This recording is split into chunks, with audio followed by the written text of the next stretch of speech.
अगले कॉलर हैं हमारे साथ, स्वागत है आपका। मुराद जी, स्वागत है आपका। हाँ मैडम, हकीम साहब से बात करना है। कर लीजिए बात। जी मुराद साहब, मैं हाजिर हूँ, बताइए क्या सवाल है। हाँ सर, मेरे को ये सीधा सीधा एकदम सोता हूँ ना, तो कभी कभी चक्कर आ जा रहा है, 1 साल 2 साल में ऐसा। ठीक है, जी देखिए मुराद भाई, हमारे ये गर्दन है ना, इससे नीचे जो डिस्क है, हमारे यहाँ नसें दब जाती हैं। इस रोग को सर्वाइकल कहते हैं और इसका सबसे अच्छा इलाज है एक्सरसाइज में। तो मैं जो एक्सरसाइज बता रहा हूँ वो आप करें, रोज़ाना करें और जितना कर सकें इतना करें और 15 दिन ज़रूर करें। देखिए, एक तो ये एक्सरसाइज आप कम से कम 3 मिनट रोज़ाना करें। ये कान मिलाने की कोशिश करें अपने बीच से, मोंढे से। और एक ये देखिए, ये सीधा सीधा रहे, इसे ना मोड़ें। और ये ठोड़ी इस हाथ से देखिए यहाँ तक आ जाती है और ये यहाँ तक, बिल्कुल यहाँ तक मैं मिला देता हूँ। आपकी जितनी मिले इतनी मिलाइए। ये भी 3 मिनट करें या उससे ज़्यादा करें।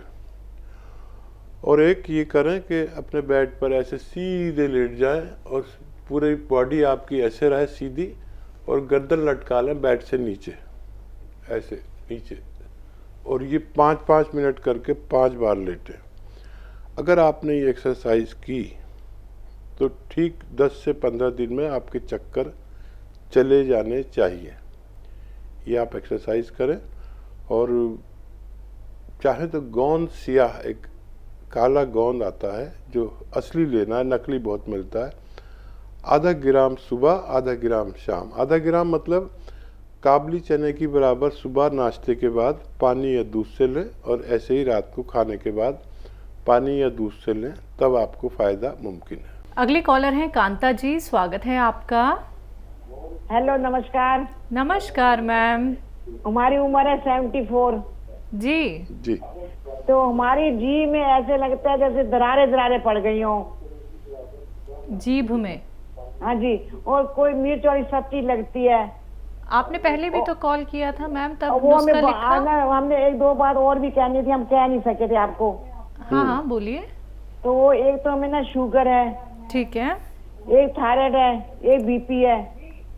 तो हम आपकी ना वो दवाई ले रहे हैं, और जैतून का सिरका भी ले रहे हैं, और अपना ये गोंद, जामुन का गोंद भी ले रहे हैं। जी जी, ले हमें जीभ की इसकी कोई वो बता दो। ठीक है जी। अभी कल भी मैंने बताया था कि नारियल खाएं।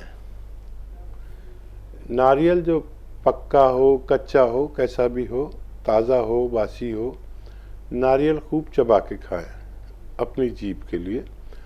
और एक आता है नमक जैतून, असली लें, और 1-2 चुटकी नमक जैतून पानी में मिलाकर इस पानी को पी लिया करें। दिन में 1 बार या 2 बार, कभी भी खाने से पहले बाद में नमक जैतून इस्तेमाल करें। आपके इस रोग में भी फ़ायदा होना मुमकिन है। अगले कॉलर हैं हमारे साथ, स्वागत है आपका। हेलो। हाँ जी मैम। मैं कमलेश बोल रही हूँ दिल्ली से। जी कमलेश जी, स्वागत है आपका। हाँ जी, मैं पहले बहुत फोन करती थी, जो मेरे भाई दोनों मेंटली रिटायर्ड है ना, जयसिंह और कैलाश सिंह। हाँ हाँ। तो पिछले साल में दवाइयाँ तो बहुत खिला चुकी, लेकिन अब वो जयसिंह के लिए पूछ रही थी कि उसको जो अंगूठे हैं, उंगलियां, वो टेढ़े टेढ़े होते गए हैं। उम्र कितनी है उनकी? उसकी अब 57 साल हो गए हैं। लेकिन मैं एक बात करना चाहती हूँ सुलेमान जी से कि इसको पहले हमने पिछले साल आपने वो बताया था ना, उसको पथरी थी, पेशाब में इन्फेक्शन। तो मैंने इसको पत्थर चट्टी के भी खिलाए थे, कूलर के भी खिलाए थे। तो पथरी तो अब नहीं मिल रही, लेकिन पेशाब का जो इन्फेक्शन है वो खत्म नहीं हो रहा। पेशाब की नली में पेशाब बना रहता है 24 घंटे। इंग्लिश दवाइयाँ भी दे ली, आपका नमक जैतून भी दिया, आपका मैंने वो पिछले साल नारियल पानी में और वो गोंद मोरिंगा भी खिला दिया। अब बताओ मैं इसके लिए क्या करूं? पहला हाथ पैर टेढ़े हो रहे हैं, अंगूठे मुड़ गए हैं और पेशाब में उसमें पेशाब बना रहता, पेशाब इन्फेक्शन नहीं जाता। गोंद सिया दिया उन्हें कभी? नहीं, गोंद सिया नहीं दिया मैंने, गोंद सिया भी मंगा रखा आपका, और गोंद वो चिलगोंदा भी मंगा रखा है। आप बताओ अब मैं क्या दूं इसमें? ठीक है। ये हाथ पैर जो टेढ़े हो रहे हैं उसके लिए गोंद सिया आधा ग्राम सुबह आधा ग्राम शाम दूध या पानी से दें खाने के बाद, खाने के पश्चात, तो ये हाथ पैर टेढ़े होने से रुकेंगे। दर्द होगा तो वो भी जाना चाहिए। और नमक जैतून 1-2 चुटकी पानी मिलाकर दिन में 1 बार या 2 बार पिला दिया करें। इनके पेशाब का इन्फेक्शन भी ठीक होना मुमकिन है। अगली कॉलर हैं दिल्ली से दयावती जी, स्वागत है आपका मैम। नमस्कार मैम। जी नमस्कार मैम। नमस्कार भाई साहब। बहुत स्वागत है आपका। एकदम मौसम चेंज हो रहा है। और भाई साहब एक बात बताओ, जैसे कोई मीठा खा ले और उसके शरीर में पेन होने लग जा और अंगड़ाई सी तोड़े, जैसे आलकस आ जा और पड़ा रहे खाट में, तो क्या उसको शुगर आने का वो लग रहा है, मतलब लक्षण? शुगर नहीं होगा लक्षण? हाँ जी। जैसे थोड़ा मीठा खा लिया या कुछ खा लिया, मीठी चीज, मिठाई वगैरह कुछ भी, तो ऐसे लक्षण होते हैं जैसे हाथ पैरों में पेन हो गया और ऐसे खाट पर लेट गए, शरीर टूट गया, ऐसे मतलब ऐसे शरीर हो जाता, तो क्या उसको शुगर होने का वो है, ये जानना चाहती हूँ मैं। ठीक है मैम। और इतना हो जाए तो फिर क्या उनको जामुन का गोंद दे सकते हैं जी ऐसे लक्षण में? देखिए ये लक्षण भी होने ज़रूरी हैं जो आप बता रही हैं। ऐसी अंगड़ाई सी आती है और लेटने को दिल चाहता है और नींद भी आती है। अगर ये हो रहा है तो समझ लीजिए कि आपको शुगर के चांसेस हैं। वैसे तो शुगर का टेस्ट करा ले तो सारी बात खुली जाती है। और मीठा खा के हमें नींद आती है और उनको ज़्यादा नींद आती है जिन्हें शुगर होने के चांसेस होते हैं।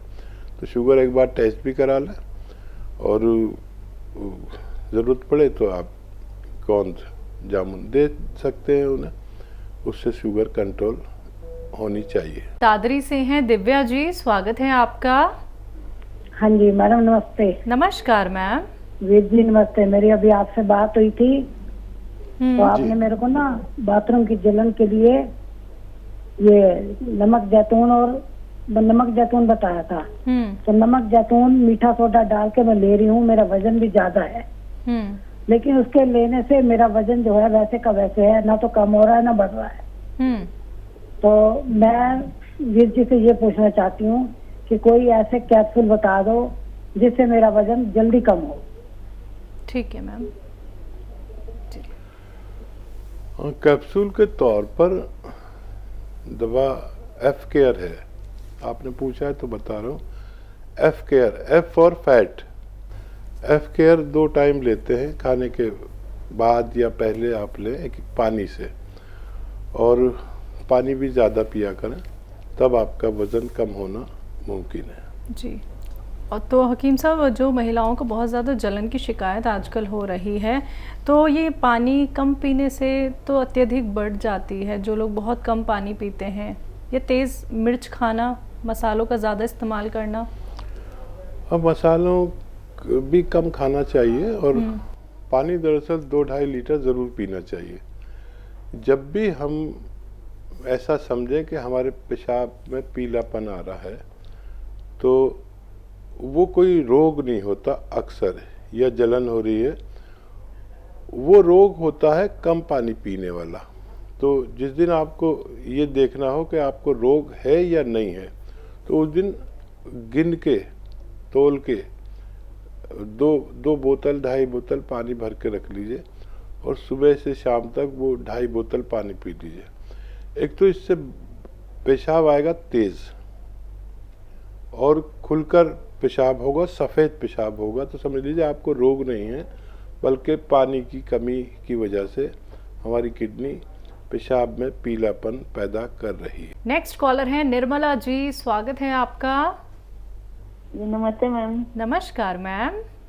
नमस्ते सर जी। हकीम साहब नमस्ते। जय हिंद निर्मला जी, आपका स्वागत है।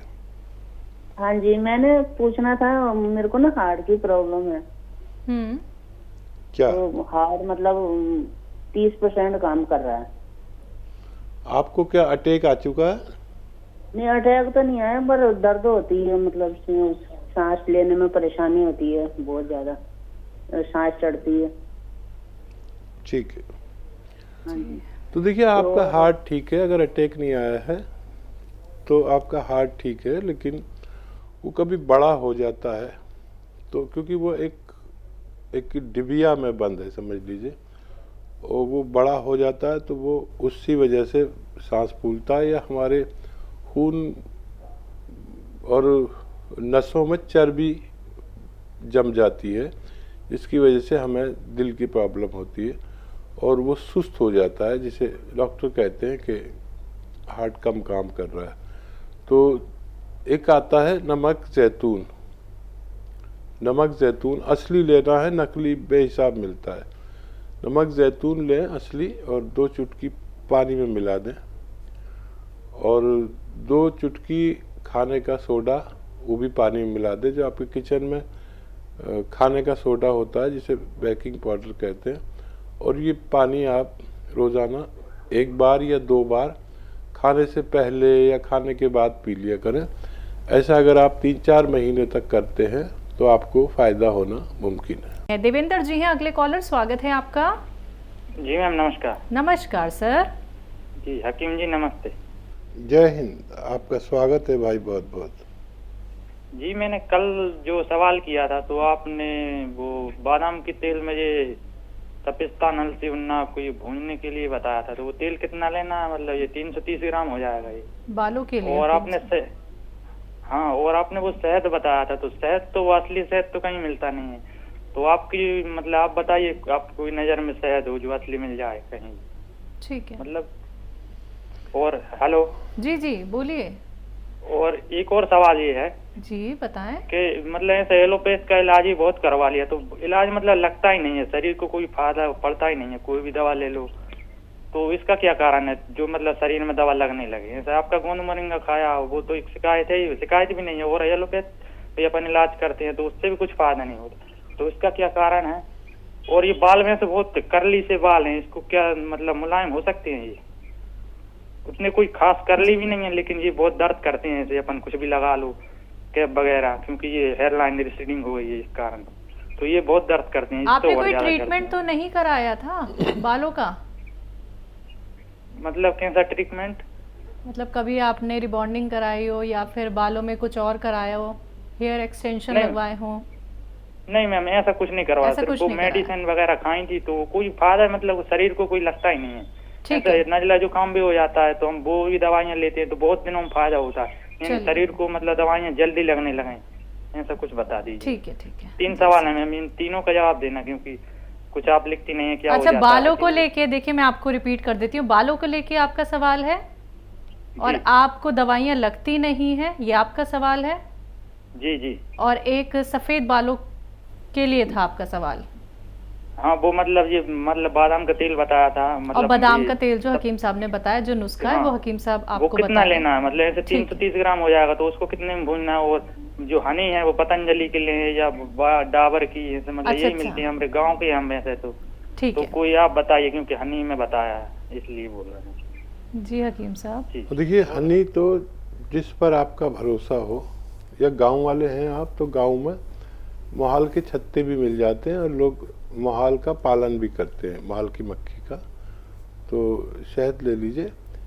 शहद तो इसमें हनी जो है ये उतना ही यूज़ होगा जितना आपका नुस्खा है, यानी अगर वो 330 ग्राम है तो शहद भी 330 ग्राम लें, लेकिन बादाम का तेल सिर्फ 100 ग्राम में उसको डाल के भून लें।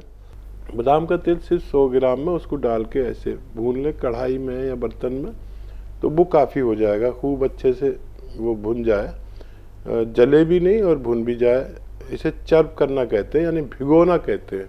तो गरम करके भिगो लें तो बहुत अच्छा है। तो फिर ये हनी में मिला दें, और हनी इतना ही हो जितना ये सब है, उसमें मिलाकर आप अपने भरोसे का जहाँ से भी लें, क्योंकि मैं किसी का जिम्मेदारी नहीं ले सकता, अपनी चीज़ की तो जिम्मेदारी ले सकता हूँ, लेकिन हम लोग हनी बेचते नहीं हैं। बहरहाल ये किए, और अब की बार जब इलाज करें आप अपना, तो अपने ऊपर से कुछ दान किसी बहुत गरीब और ज़रूरतमंद आदमी को कर दें। कभी कभी हमें कोई ऐसी चीज़ रह जाती है कमी, तो कुछ दान करके आप ये इलाज करेंगे तो शायद आपको दवाइयाँ फ़ायदा करने लगे।